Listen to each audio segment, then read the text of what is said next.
Welcome. Happy Friday to you. Feeling a little blurry today. I look a little blurry. Okay, so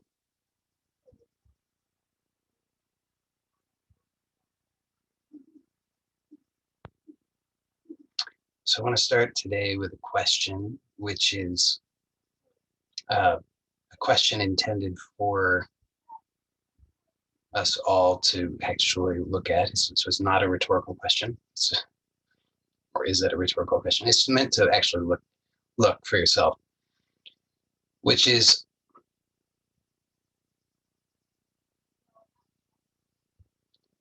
what is the purpose of this life?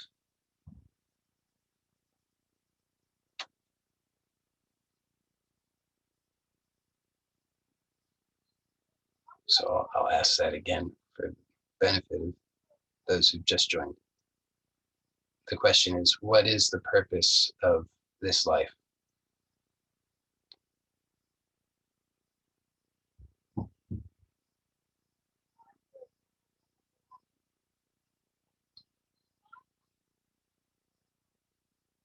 Or another way of saying that is, what is it that will truly satisfy you?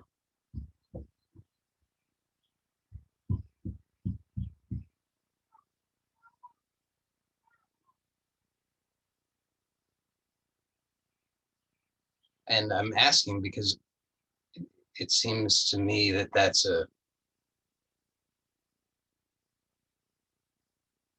it's at the heart of it. Because if we don't look at that, then we look at everything else. It's like we're just spinning around on the periphery rather than looking at the heart of it. And so how will we ever find satisfaction if we don't look directly at it? And that's what we want, right? I mean, we want true satisfaction. If we're not truly satisfied, then we'll just continue to seek satisfaction. So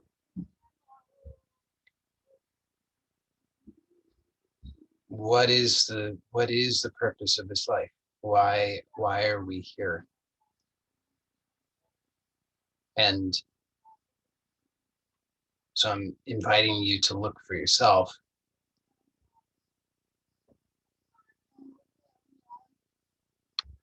And usually we've been sold on some ideas about why we're here. Like we're here to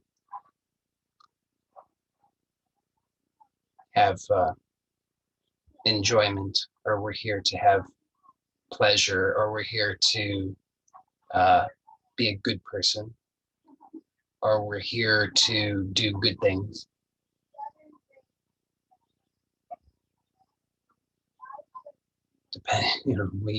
Depends what you believe, depends on where you fall on the spectrum of hedonistic tendencies.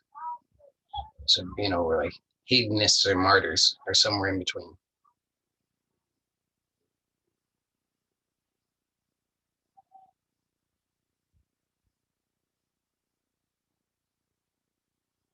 And what on earth does this have to do with weekday somatics? Well, it has a lot to do with weekday somatics, because the we can question why bother with somatic inquiry? What is it that we're looking for? I mean, if you ask this question and what you come to is the purpose of this life is to have $1 billion, and maybe that's a valid answer for somebody somewhere. Probably not.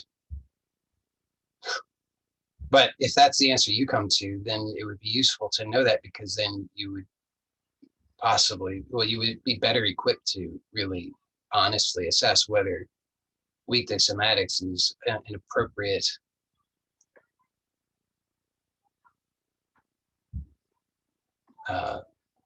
tool for you in your aspiration to have $1 billion.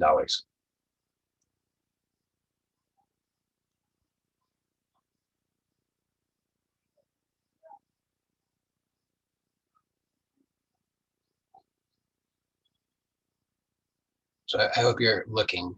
I hope that you haven't just found the answer and you're not just holding fast to the answer. I hope that you're actually looking. It's what is the purpose of this life? What will truly satisfy you?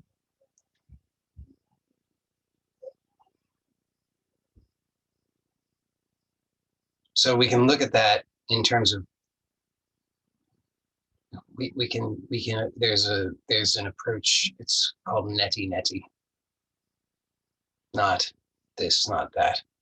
So we can it's a negation approach. Okay, so we can ask the question and then just see what answers arise. So what is the purpose of this life? What will satisfy me?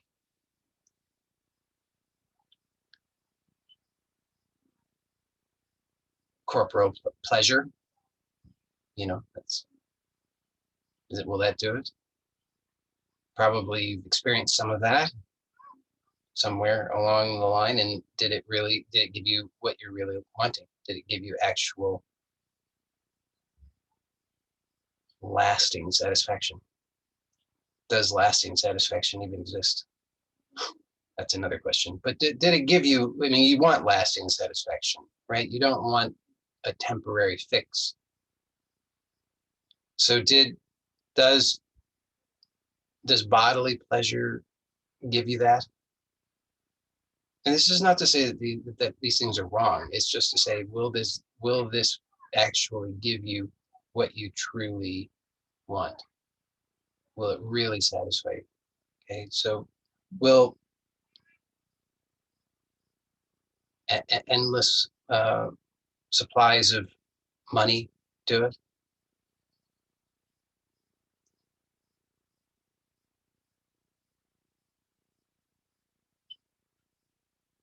I saw the response, peace of mind, which is, and it's maybe a useful answer, but let's look at the other things first. Okay.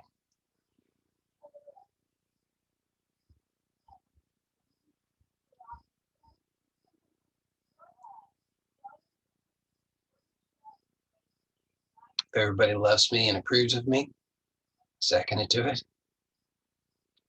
Or let's look at what's behind these things. Okay, so those are all kind of superficial, right? But what's behind those things? So what's behind those things is, well, why do I want the pleasure? Well, because I have a fear that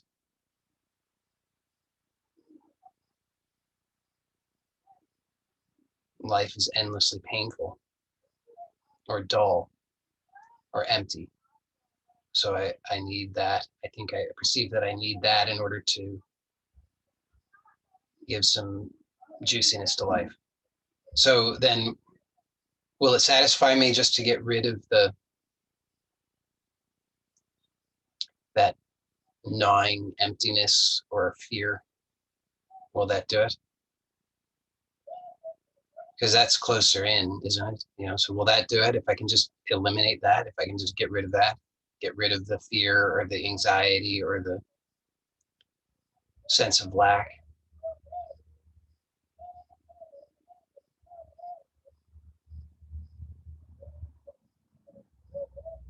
We can see the same with I want money. Well, so same basic thing, right? It's why do I want the money? It's because I fear that there's fear that life is not adequate, or that I'm not adequate. There's some kind of inadequacy. There's something that's missing. There's something that basically there's an insecurity. So if I can nix the insecurity, will that give me the fulfillment?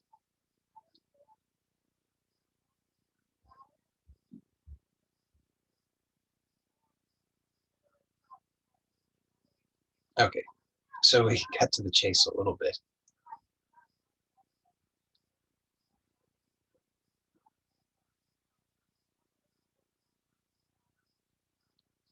So, well, not quite. We'll be a little bit more exhaustive. Okay, so this answer, peace of mind, it's a nice answer, but let's see what does that really mean. So I want peace of mind, and we can fill in the blank there. I want unconditional love. I want compassion. Uh, you fill in the blank with whatever phrase you want. Okay, but some sort of positive aspiration that seems that most people in the world would nod their heads in agreement. That's very noble. That's good. Spiritually aligned. That's correct. That's a good thing. Okay. So whatever that is, let's take a look. If I have that, will I be truly satisfied?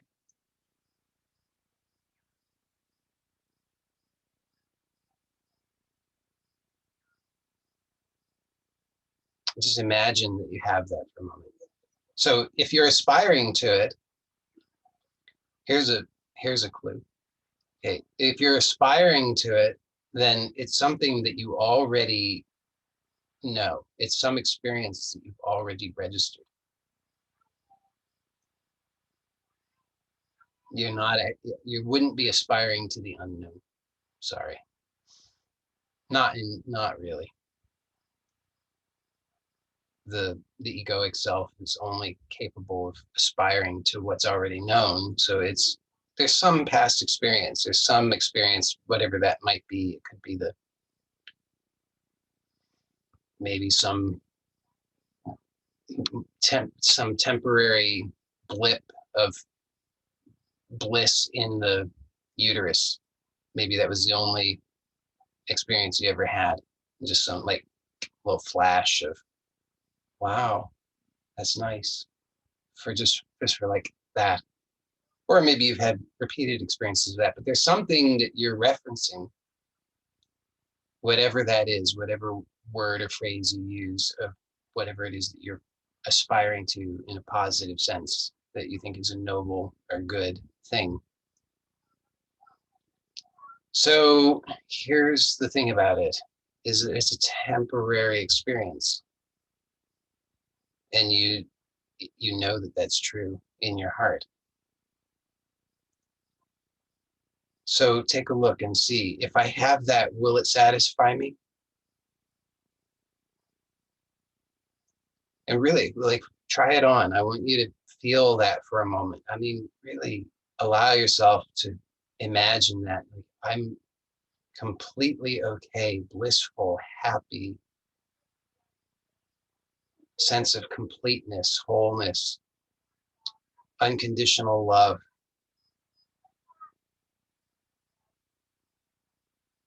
And really feel that, try that on, imagine that, and notice that there's something there that's not, are you really satisfied? Or is there still an anxiety? I think if you're truthful, you'll recognize that there's an anxiety there,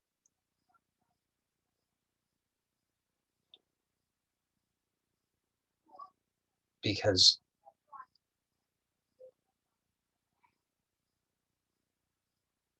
what goes up must come down.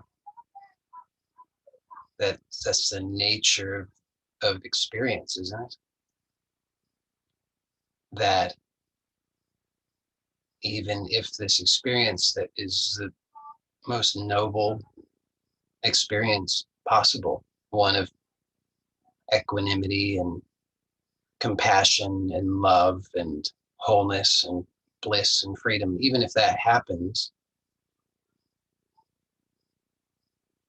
it it came, so it will go. And there's something in us that knows that. And so there's always this underlying anxiety. How do I hold on to it? Oh, I can't hold on to it. So what will really satisfy you?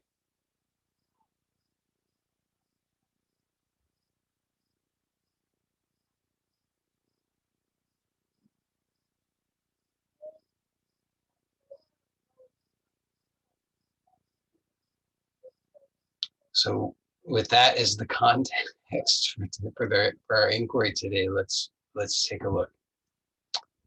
So choose a posture.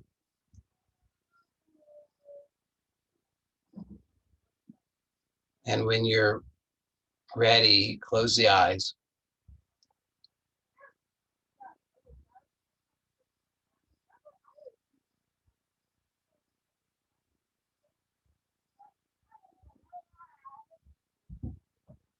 And the idea here for choosing a posture is that you're actually committing to stillness for this inquiry. So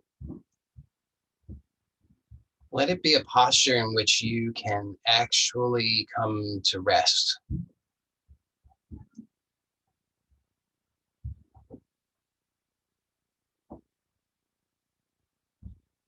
And by the way, you won't be able to do it perfectly, so that's fine.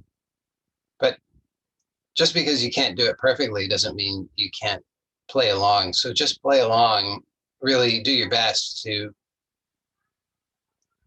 find a posture in which you can commit to stillness as still as possible without being rigid. So that in and of itself is a good inquiry. How can I be still without being rigid? The obvious answer, I mean, obvious once you see it, is that in order to be still without being rigid, you have to be supported.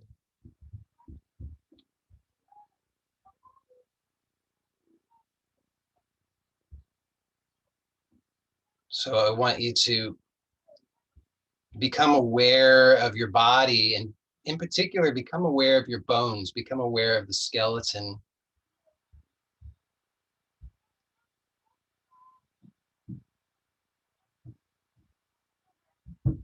And allow your skeleton to come to rest so that you're not straining with your muscles to hold your skeleton up, but rather you're just allowing the skeleton to be aligned with the support so that you have a sense of being still without being rigid, without straining. And you can start to let go wherever you notice the unnecessary effort. You just become aware and just gently release, gently soften, allowing the bones to be in alignment, to receive the support.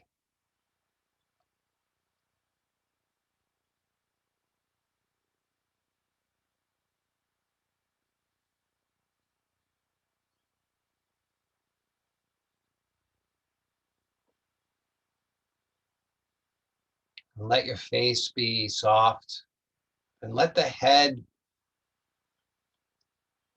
also be aligned. So especially if you're sitting, then the tendency is to strain a lot to hold the head up. But find out how effortless it can be to allow the head to just be poised atop the spine. So just tuning into the bones and letting the bones do their work. Just at least hold that possibility that the bones could do the work without you having to strain, and see how effortless you can allow yourself to be while remaining buoyant rather than collapsing.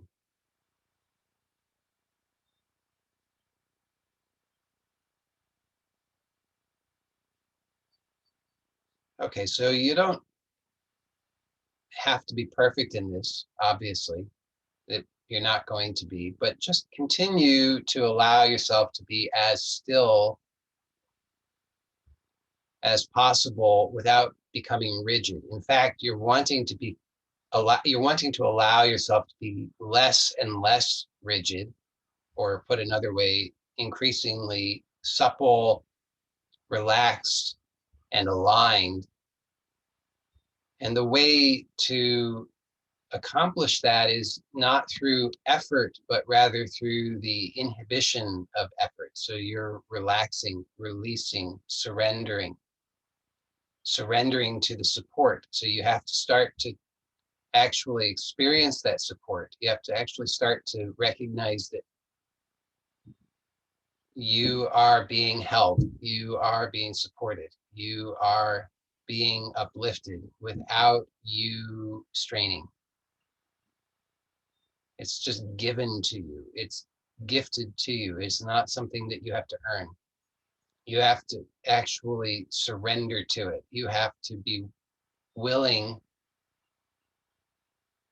to release all of the efforting, all of the armoring, all of the ways in which you strain trying to be good enough, trying to protect yourself, trying to get it right.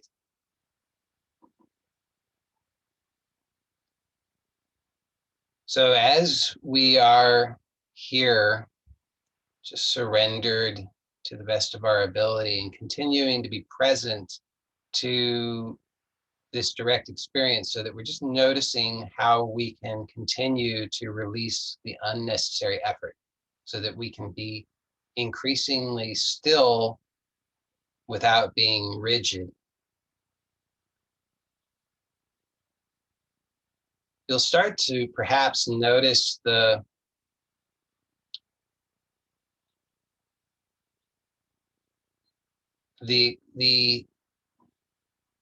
content of your experience. So you might notice the sensations,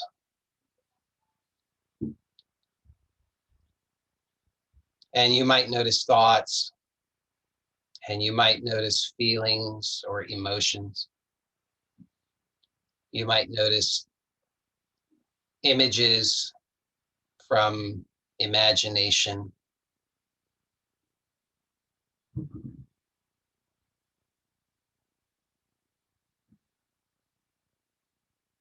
Or all kinds of various phenomena that occur. And notice how you have opinions about them. Notice how you react to them. So there may be, for example, certain sensations that you notice that you have opinions and reactions to.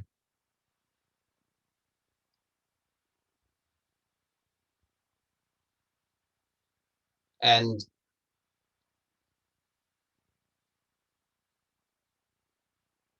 just be aware of the reactions and see, does the reaction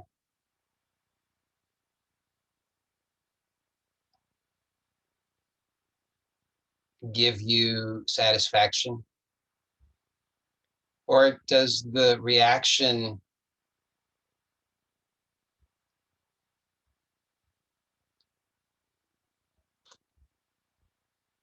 cloud satisfaction?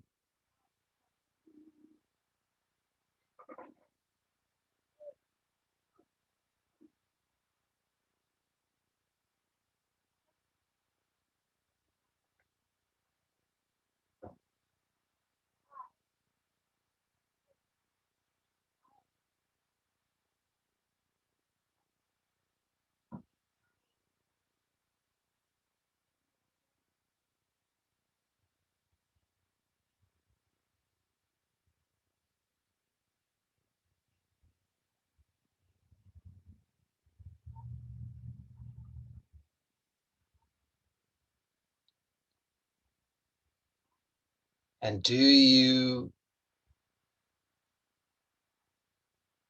perhaps find that there is already present some satisfaction?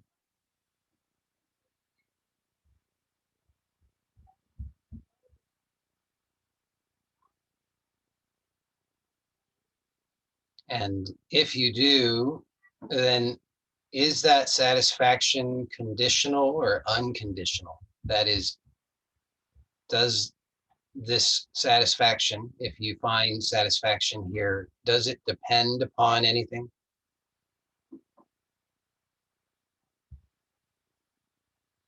Does it depend upon any condition?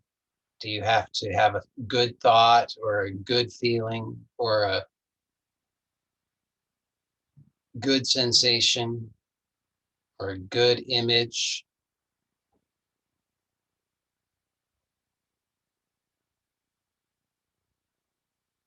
in order for this satisfaction to be here? Or do you find that the satisfaction is here regardless of the content?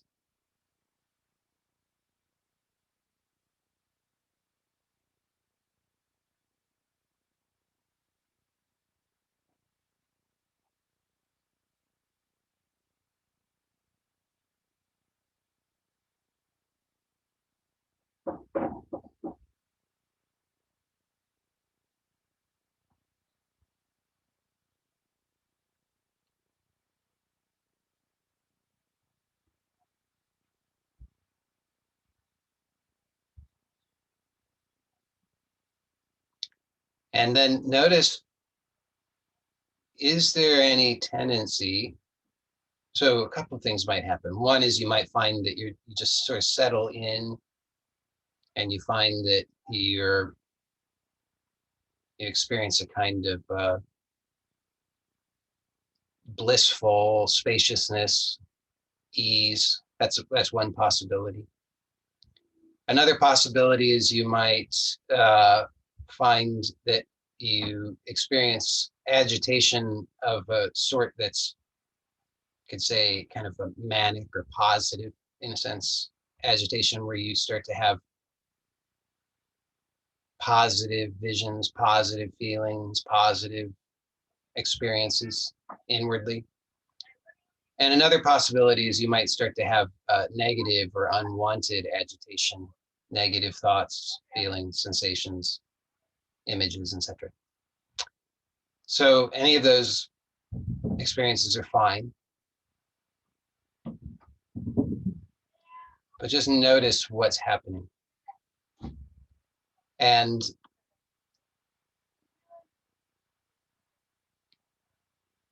recognize that any of those could happen, because those do happen. So those experiences come and go like all experiences. So it's unrealistic to expect that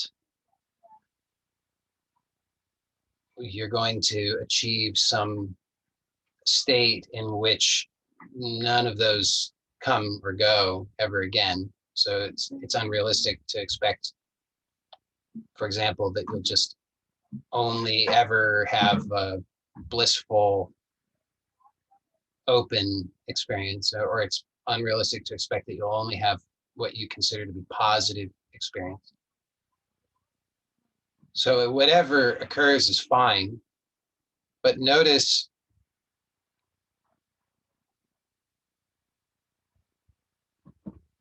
regardless of the content or a relative absence of content, if you're aware of the satisfaction, if you've been able to recognize an unconditional satisfaction, does the unconditional satisfaction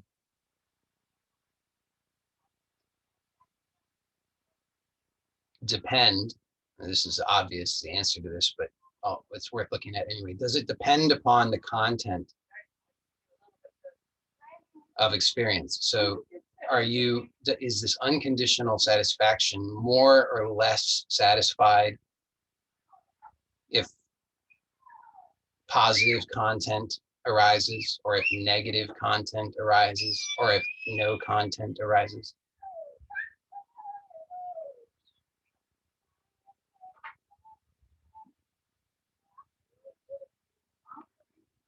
Now, when you get sort of dialed in to this unconditional satisfaction, then what can also happen is that the content can start to come so quickly. It just kind of comes and goes so quickly that it's almost as if it's not there.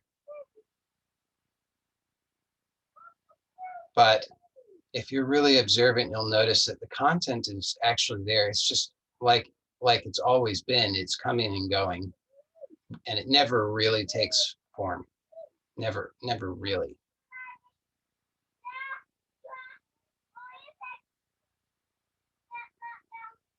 So you can just notice there are these impulses.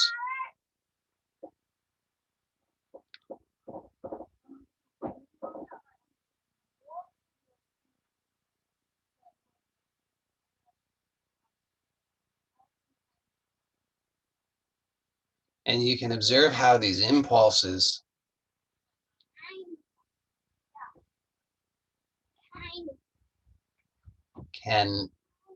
they have an affinity or an association with certain impressions or conditioning within the nervous system. So as each impulse has a kind of, we could say, a frequency to it, and that frequency resonates with certain impressions in the nervous system. So it creates what I sometimes refer to as a constellation. So you can notice sometimes certain impulses generate these constellations of thoughts, images, sensations,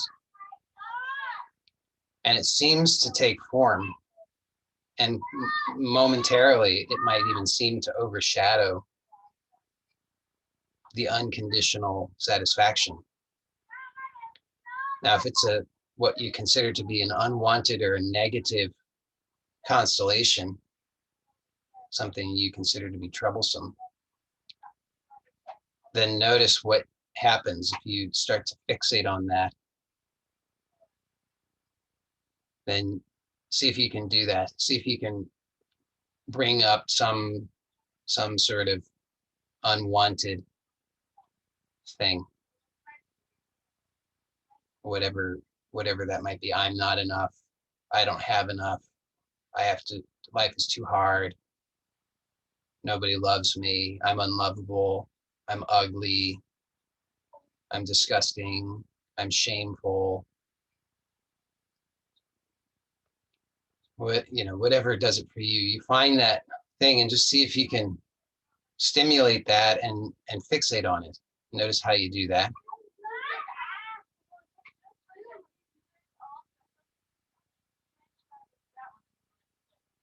And notice how that feels, what the experience is like.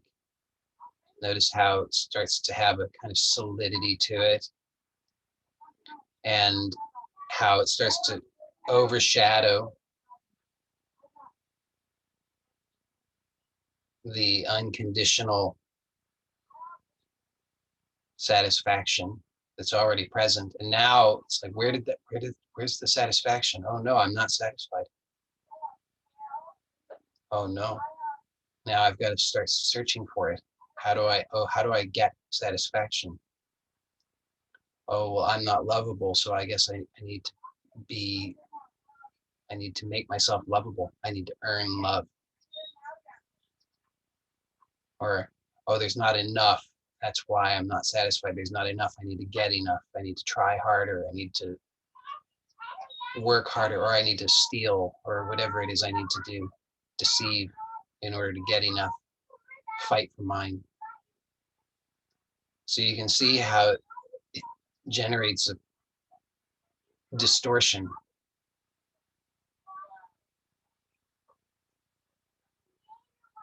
And notice how you do that. Notice the experience in the body, or I could say more accurately, the somatic experience. So just perceive that. Notice how you kind of lost the stillness for a moment. You kind of got sucked into a vortex where you kind of found yourself squeezing, tensing, numbing, pulling, pushing.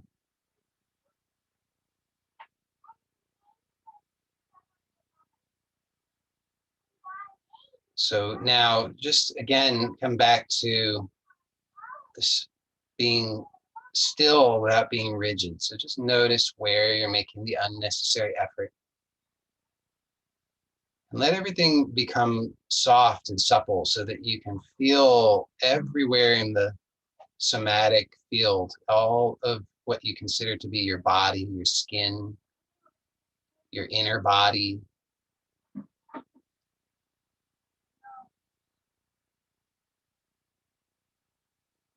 And you can perceive the whole of yourself energetically so that you can notice where in your sense of your energetic self is there kind of contraction or numbness or distortion or twisting or imbalance. And just allow, with your intention, allow for that to become smooth, soft, at ease. So that again, you become aware of yourself as still without being rigid. You're still because you're supported, because you're not straining. Let the face be soft.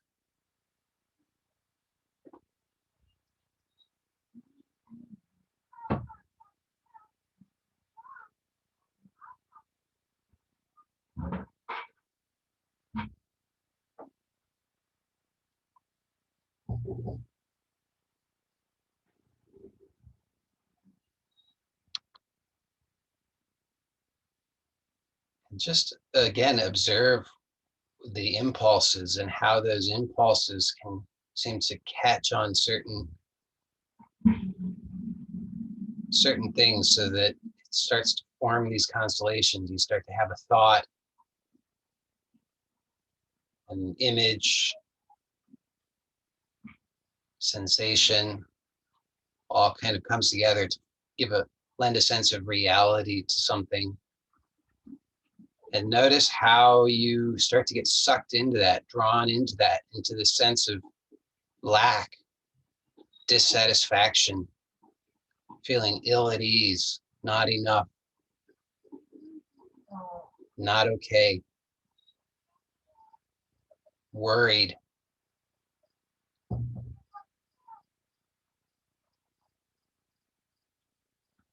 And then again, become aware of the somatic field of experience so that you're just aware of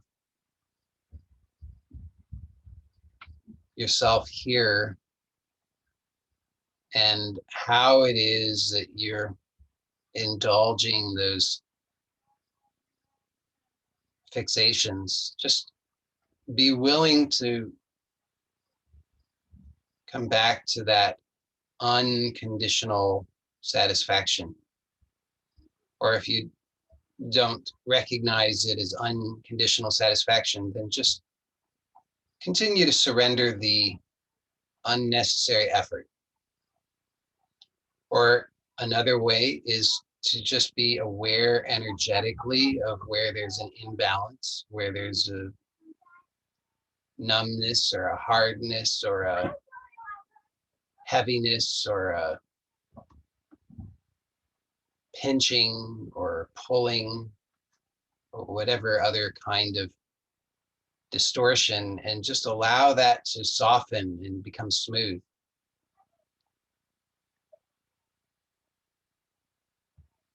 So you can start to become aware of your whole self, more alive, more vibrant, more balanced.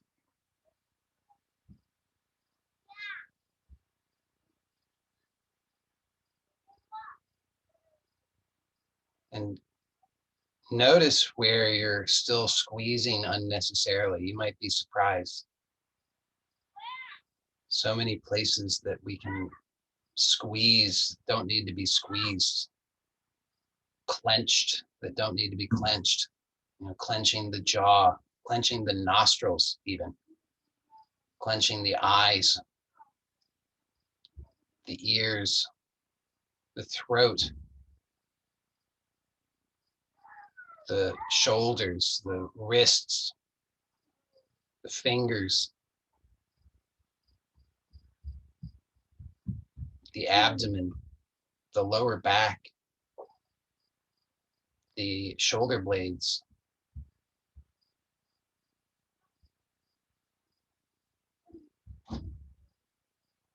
the anus. How about that one?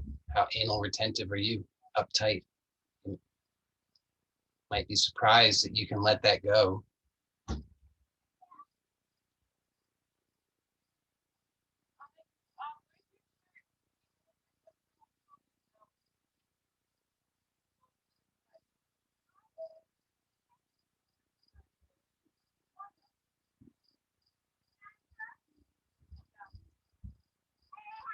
And of course, the more you let go, the more energy is released. So then you start to feel that energy, and that energy can trigger these constellations. So you might then start to perceive more stuff. So that's the thing about this, is the more that you surrender, the more you experience. The more you experience, the more you have to surrender. So sometimes when we're letting go, surrendering, we'll have a moment in which we recognize this profound okayness, this unconditional satisfaction, and then all of a sudden there can seem to be a flood of content, anxiety, worry, stress, fear, anger, thoughts of all kinds, and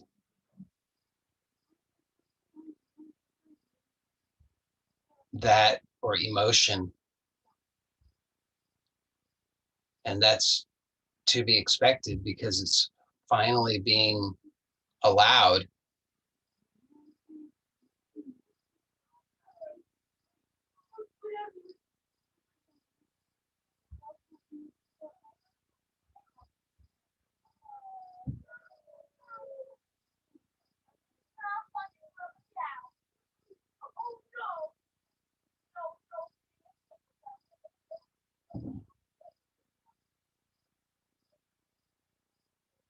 The more you allow it, the more that you can start to perceive the aliveness, the vibrancy. So by allowing, it doesn't mean just bearing it. It doesn't mean trying to wait it out. And it doesn't mean trying to be numb to it. So all of those things are, there's an underlying belief that this is too much. I can't do it. It's going to hurt me.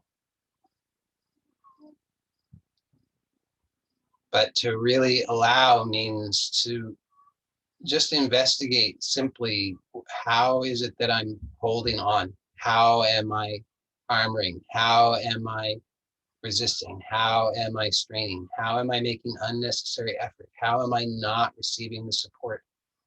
How am I not surrendered? And then the willingness just to surrender. And in that, there's a freeing up of that energy, and you can start to feel it in its pure sense, so that there's just a vibrancy. You might notice a kind of tingling.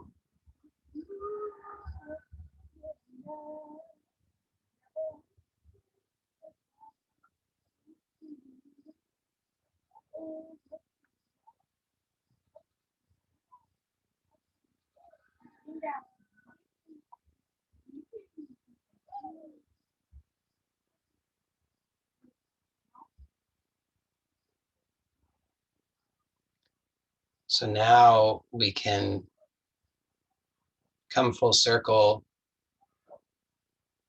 and take a look again at the question that we started with. What is it that will truly satisfy?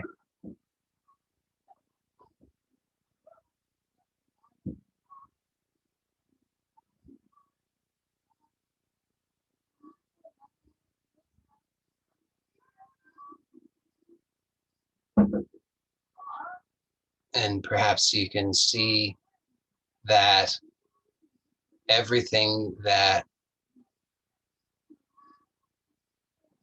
whenever you've tried to find satisfaction in your life, that the trying to find satisfaction was like you were already out, way out on a limb. You were already in a precarious position, already unstable. There was already something about that position that was not quite right.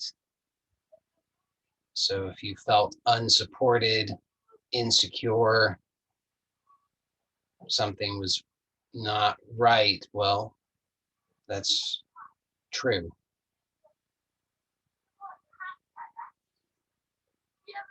So rather than starting from that unstable, insecure position,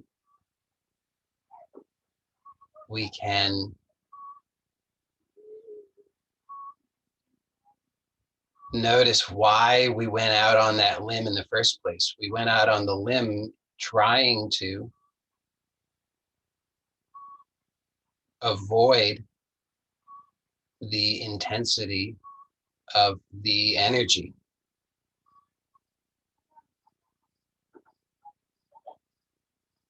We went out on the limb trying to avoid the pure experience because we had conditioned ideas about it. I'm not enough. It's not enough. Life's not enough. I'm no good. They're no good. Nothing's any good. I can't. They can't. We can't. No one can. There's not enough. It's too big. It's too much. It's too scary. All of these kinds of ideas. So we ran away.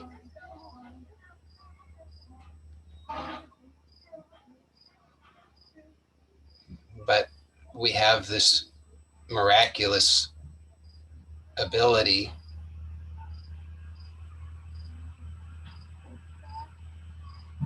to return to center anytime we want. So right now, allow yourself to come back here, come back home, and take a look now here as any and every facet of experience, any content or quality of experience may arise here. Anything, any possibility, anything.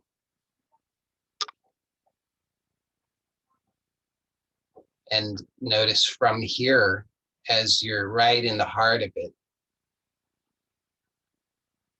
directly experiencing all of that which arises, all of the content, all of the energy, all of the flow, all of the feeling, all of the everything,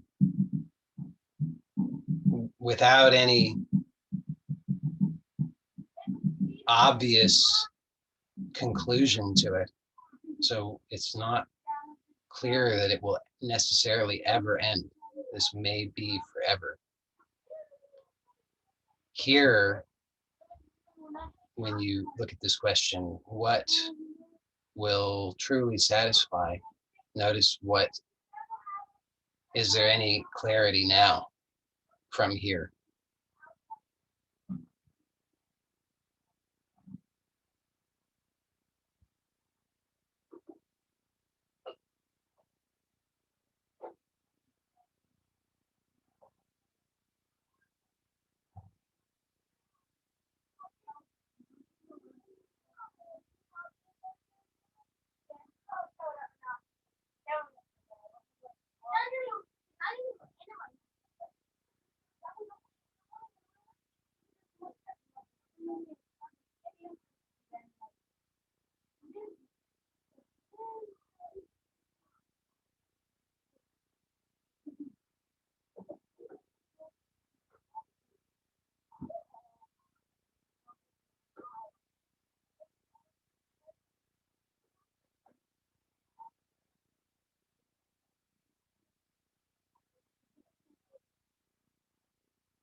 So hopefully you can sense that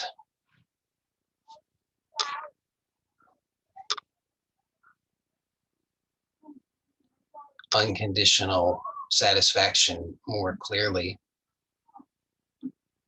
And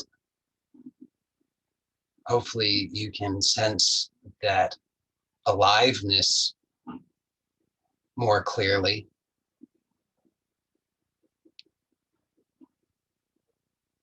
And hopefully you can notice that you, well, let's just take a look. So notice yourself.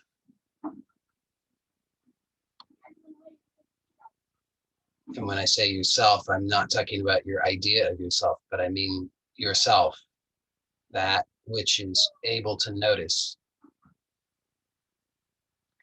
And notice in this arrangement here, so by arrangement, I mean we're talking about yourself, and we're talking about unconditional satisfaction, and we're talking about aliveness. So notice now, mention these three things: yourself, unconditional satisfaction, and aliveness. And notice now, what is the, or is there any differentiation that you can find between these?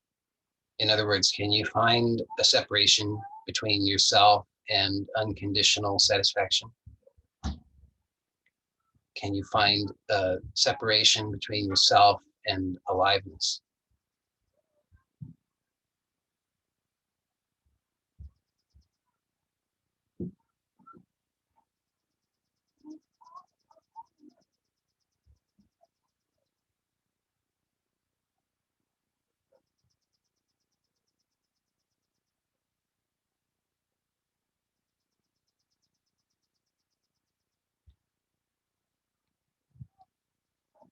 So hopefully you can recognize that there is no separation. So you can have this awareness of yourself as aliveness and as unconditional satisfaction.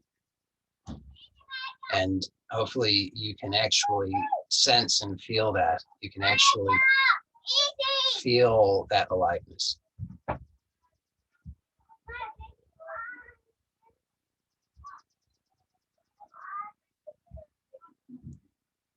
And so we've been exploring this with eyes closed. And with eyes closed, hopefully you get a sense that everything that you experience, all of this, everything that's occurring within your experience is not separate from you. It's occurring within you.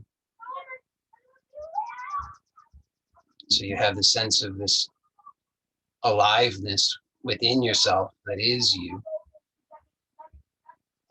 And you can notice that this aliveness is everywhere, has no boundary to it. Everywhere that you can be aware is this aliveness. So now let's, in just a moment, I'll suggest, don't open the eyes yet, but in just a moment, I'll suggest that you can open the eyes. And when you open the eyes, do so slowly and while maintaining awareness of this aliveness that is boundless. And notice that it's possible for you to have awareness of what you see as also arising within yourself. So maintain this awareness of this boundless aliveness. And now slowly begin to open the eyes while maintaining that awareness of the boundless aliveness.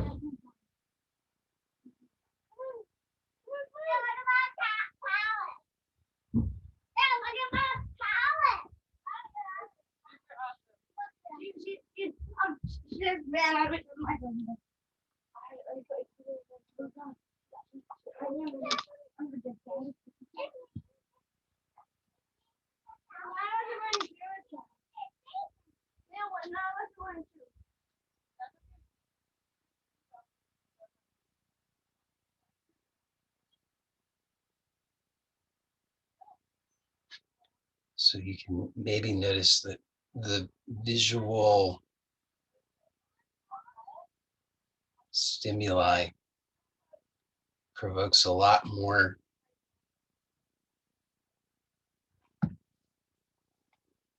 of these constellations. So it can seem to overshadow that awareness of the boundless aliveness. So often it seems easier to have that awareness with the eyes closed. Not always, but often. And then with the eyes open, we seem to get lost because who knows? But now you can maybe start to see why. It's because all of the stimulus, suddenly you start having more thoughts, more sensations associated with the thoughts, with the imagery, more memory. All of it's happening so fast. And next thing you know, you're way out on a limb again. But then you can notice, actually, in truth, there's always here at the heart of it, and the heart of it being everything. There's nothing outside of the heart of it. So it's like everything is actually in the heart of it. And here is always this unconditional satisfaction. So even though it seems momentarily that I'm out on a limb, grasping for satisfaction, oh, I feel so alone. I feel so afraid. I feel so inadequate. I feel all these things. I'm way out on the limb. Oh, how will I ever be satisfied? How will I ever fix this problem? How will I ever be okay? But then you can notice here at the heart of it is that which is already allowing it, that which is already not needing anything, and so therefore has no problem with what's happening. So it completely allows this, and it doesn't need to fix it or get rid of it or solve it.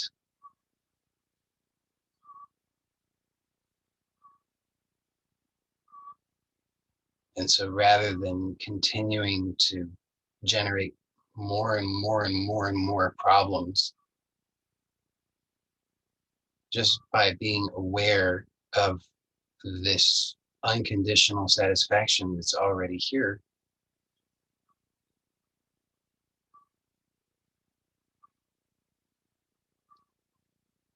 all of that is allowed, and it actually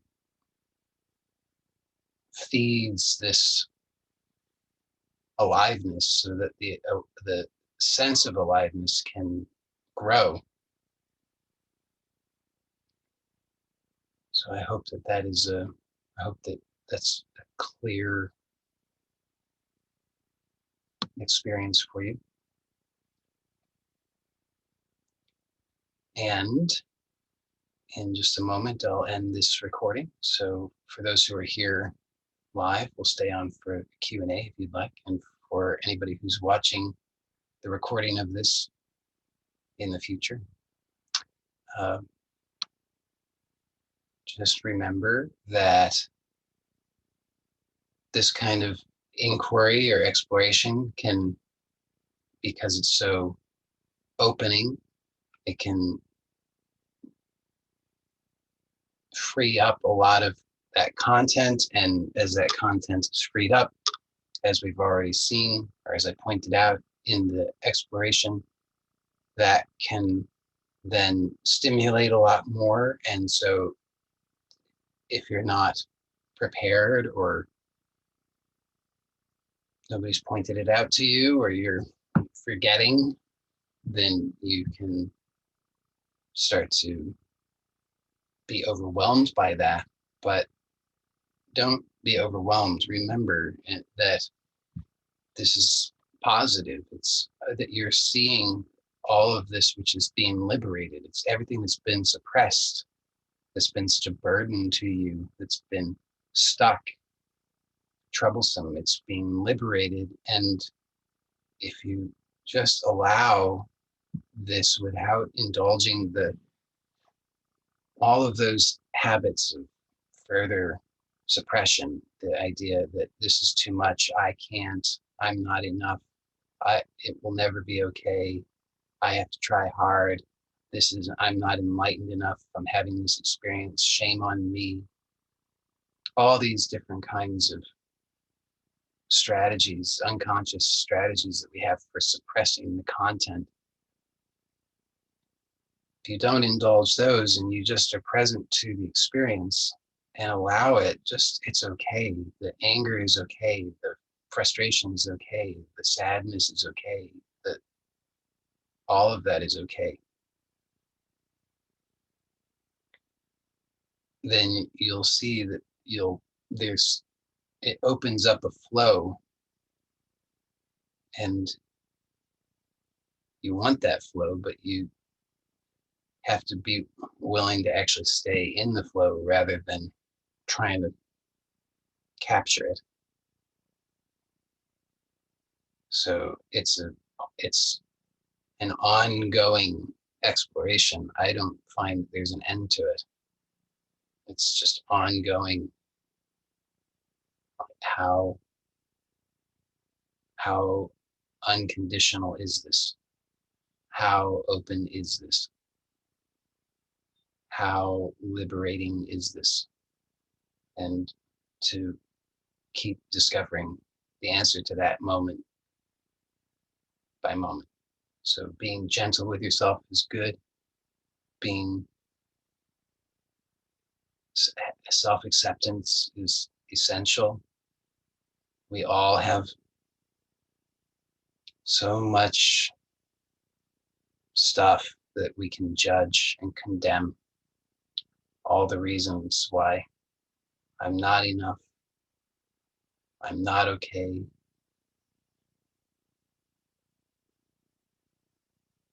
So just to accept yourself and be gentle with yourself is really, really, really important. Really, that sometimes it's the hardest thing.